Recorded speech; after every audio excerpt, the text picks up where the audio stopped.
വിശാലമാണ്. എന്നിട്ടോ ലോകത്ത് ഉണ്ടാക്കിയതായ വിപ്ലവോ, തസവ്വുഫിന്റെ വിഷയത്തിൽ വിപ്ലവോ, മഹാനവറുകളിലേക്ക് എഴുതിയ ഈ മഹാനവറിലേക്ക് ഇറങ്ങിയ വിജ്ഞാനങ്ങൾ,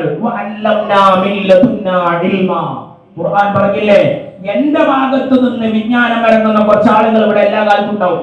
അത് ഖുർആനുള്ള കാലത്തോളം ഉണ്ടാവും. എപ്പോഴാണ് വരിക? فوجدا عبد من عبادنا وآتيناه رحمة من عندنا وعلمنا من لدنا علما. അല്ലാഹുവിന്റെ ഭാഗത്ത് നിന്ന് ഡയറക്റ്റ് വിജ്ഞാനം കിട്ടണമെങ്കിൽ രണ്ട് നിബന്ധനയാണ് ഖുർആൻ പറഞ്ഞത്. ഒന്ന് അബ്ദാകണം, ഒന്ന് അല്ലാഹുവിന്റെ റഹ്മത്ത് കിട്ടണം. فوجدا عبدا من عبادنا وآتيناه رحمة من عندنا. റഹ്മത്ത് വേണം, അല്ലാഹുവിന്റെ പ്രത്യേകമായ കരുണയും അല്ലാഹുവിന്റെ അടിമയാകണം. അബ്ദ് എന്ന് പറയുന്ന ആളാകണം. എപ്പോഴാണ് ഒരാൾ അബ്ദാകുക? എപ്പോഴാണ് ഒരാൾ അബ്ദാകുക?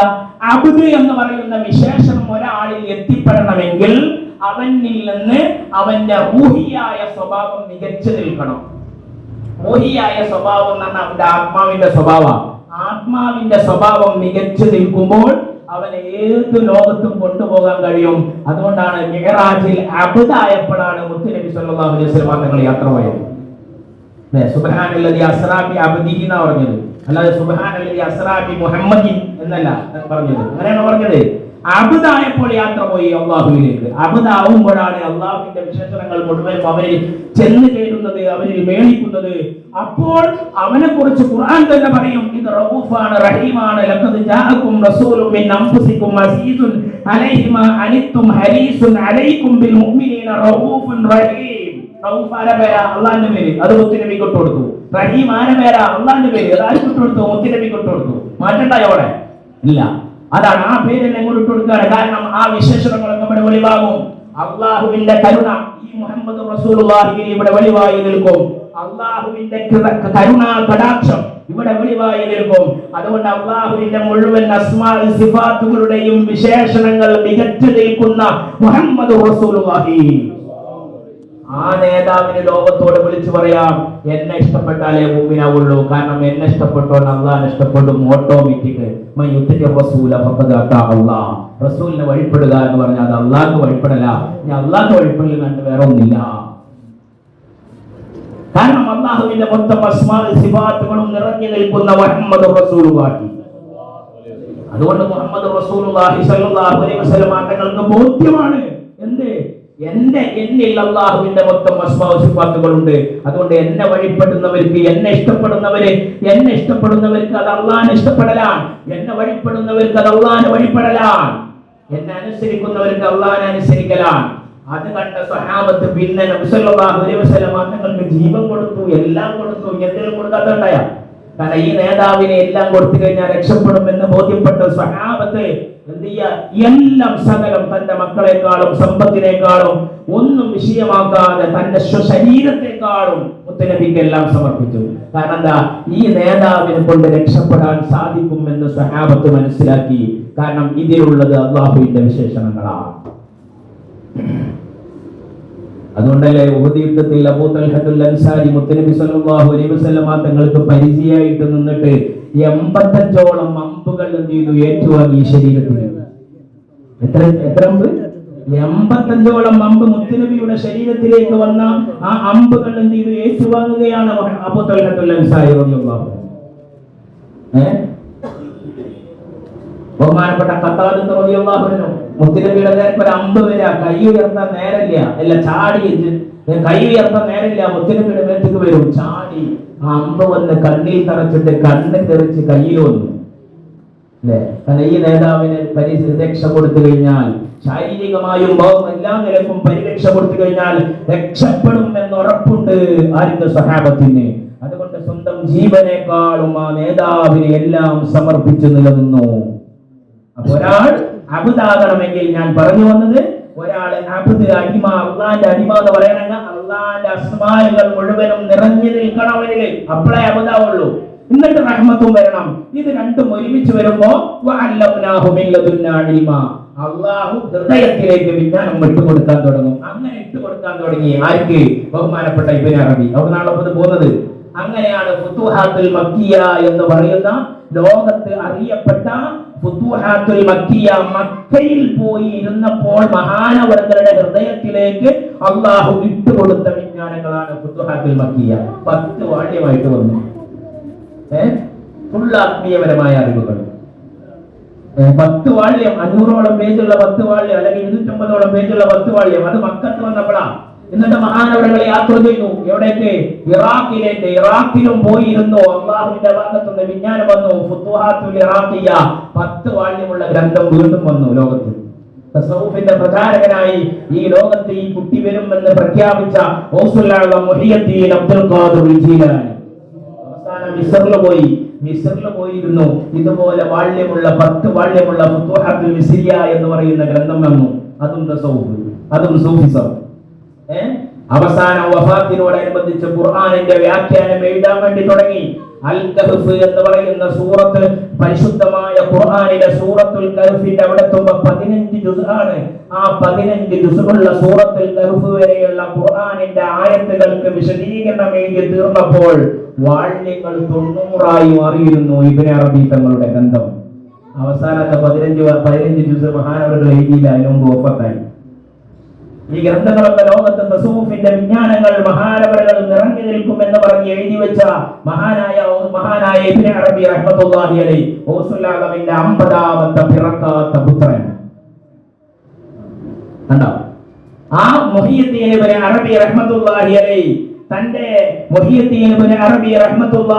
തന്റെ ഈ ഫുതുഹാത്തുൽ മക്കിയ എന്ന് പറയുന്ന ഗ്രന്ഥത്തിൽ എഴുതി വെച്ചു, ഇന്ന ലില്ലാഹി ഇബാദൻ അഖ്ഫിയ, അല്ലാഹുവിനെ ചില പ്രത്യക്ഷത്തിൽ വരാത്ത ഔലിയാക്കളുണ്ട്. പ്രത്യക്ഷത്തിൽ അവരെന്ത് വരൂല. ഓരോ മൂലയിൽ ചിലപ്പോൾ ചടഞ്ഞു കൂടി ജീവിക്കുക വരും. അത് ജീവിച്ചിരിക്കുന്ന കാലത്തും അങ്ങനെ തന്നെ, വഫാത്തായി പോയ കാലത്തും അങ്ങനെ തന്നെ. ജനങ്ങളിൽ അവർ വല്ലാതെ അറിയപ്പെടാത്തവരാണ്. ജനങ്ങളിൽ നിന്ന് അവരെ വേർതിരിക്കാൻ പറ്റിയ അടയാളങ്ങളൊന്നും അവർക്ക് കാണൂല. ഇത് വലിയാണോ നമുക്ക് തോന്നൂല.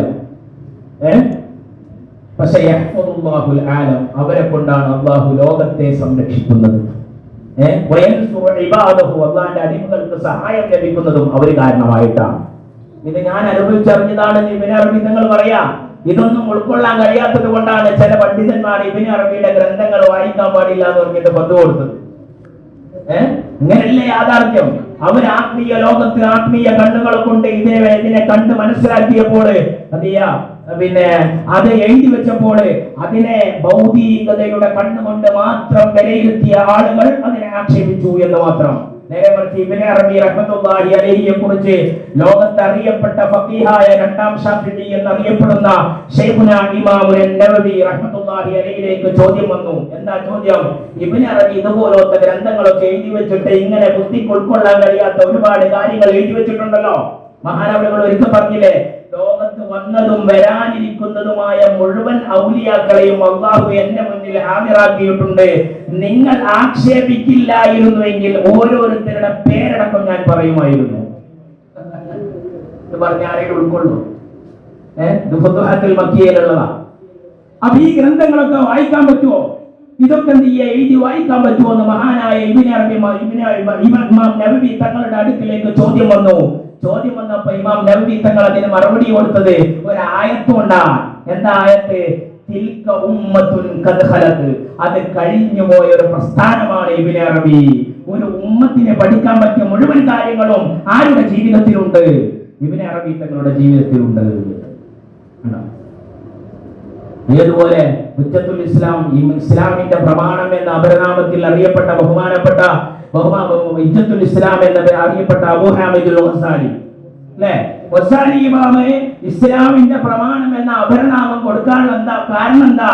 പ്രമാണങ്ങൾ, ഇസ്ലാമിന്റെ പ്രമാണം ഒരാൾക്ക് അറിയണമെങ്കിൽ കൂടുതൽ കിതാബൊന്നും പരത്തി പോണ്ട.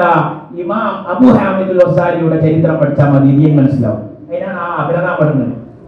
ആ അപരാമതെന്ന് അതാണ് സുൽത്താനുൽ ഉലമ ഇസ്സുദ്ദീൻ ഇബ്നു അബ്ദുസ്സലാം അല്ലേ? പണ്ഡിതന്മാരുടെ നേതാവ്, രാജാവ് എന്ന അപരനാമത്തിൽ അറിയപ്പെട്ട സുൽത്താനുൽ ഉലമ ഇസ്സുദ്ദീൻ ഇബ്നു അബ്ദുസ്സലാം. എന്തിനാണ് ഈ അപരനാമം കൊടുക്കുന്നത്? പണ്ഡിതന്മാരെ നിങ്ങൾക്ക് വ്യക്തമായി അറിയണമെങ്കിൽ ഇസ്സുദ്ദീൻ ഇബ്നു അബ്ദുസ്സലാമിന്റെ ചരിത്രം പഠിച്ചാൽ മതി എന്ന് ബോധ്യപ്പെടുത്താൻ വേണ്ടിയാണ് അങ്ങനത്തെ അപരനാമങ്ങളൊക്കെ അതിന് നൽകുന്നത്.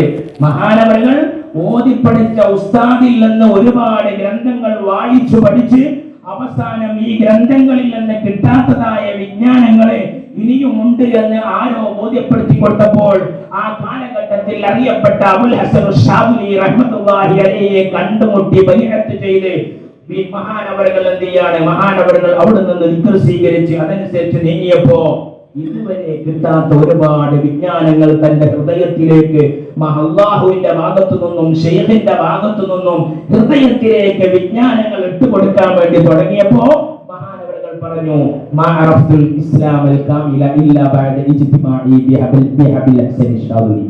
പരിപൂർണ്ണ ഇസ്ലാം എന്താണ് ഞാൻ മനസ്സിലാക്കിയത് ഈ ആത്മീയ ഗുരുവായ അബുൽ ഹസൻ ഷാദുലിയുമായി ഒരുമിച്ച് കൂടിയതിന് ശേഷമാണ്. അപ്പൊ ഇങ്ങനൊരു വിജ്ഞാനം ലോകത്തുണ്ട്. അത് ഔലിയാക്കളിൽ ഉള്ളതാണ് അല്ലെ, അത് ഔലിയാക്കളിൽ ഉള്ളതാണ്. അതിന് എന്ത് ചെയ്യുക, ഹൃദയത്തെ ഹൃദയവുമായി ബന്ധിപ്പിക്കുക എന്നുള്ള. നേരിട്ട് കാണണമെന്നൊന്നുമില്ല ഇതിനെന്തിന്റെ ആവശ്യമില്ല. നേരിട്ട് കാണണോ? നേരിട്ട് കണ്ടുകൊണ്ട് വിജ്ഞാനം ലഭിക്കുമായിരുന്നുവെങ്കിൽ ഉവൈസുൽ ഖർനി റഹ്മത്തുള്ളാഹി അലൈഹിക്ക് വിജ്ഞാനം ലഭിക്കാൻ പാടില്ലായിരുന്നു. ഉവൈസുൽ ഖർനി മുത്തുനബി സല്ലല്ലാഹു അലൈഹി വസല്ലം തങ്ങളെ കണ്ടിട്ടുണ്ടോ? ഇല്ല. കാണാത്ത മുത്തു ഉവൈസുൽ ഖർനി റളിയല്ലാഹു അൻഹു അലി റളിയല്ലാഹു അൻഹുവിനോടും ഉമർ റളിയല്ലാഹു അൻഹുവിനോടും പറഞ്ഞതെന്താ? നിങ്ങൾ മുത്തുനബിയെ കണ്ടിട്ടുണ്ടോ എന്നാ ചോദിച്ചത്. ഞാൻ കണ്ടിട്ടുണ്ട്.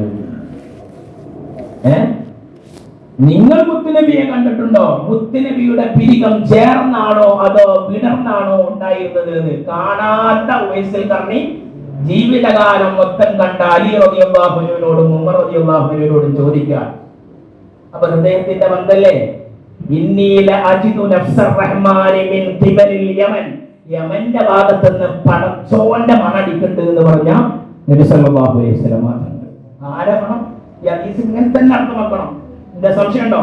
ഇന്നീല അജിദു റൂഹർ റഹ്മാനി ഹദീസിൽ കാണാം. ഇന്നീല അജിദു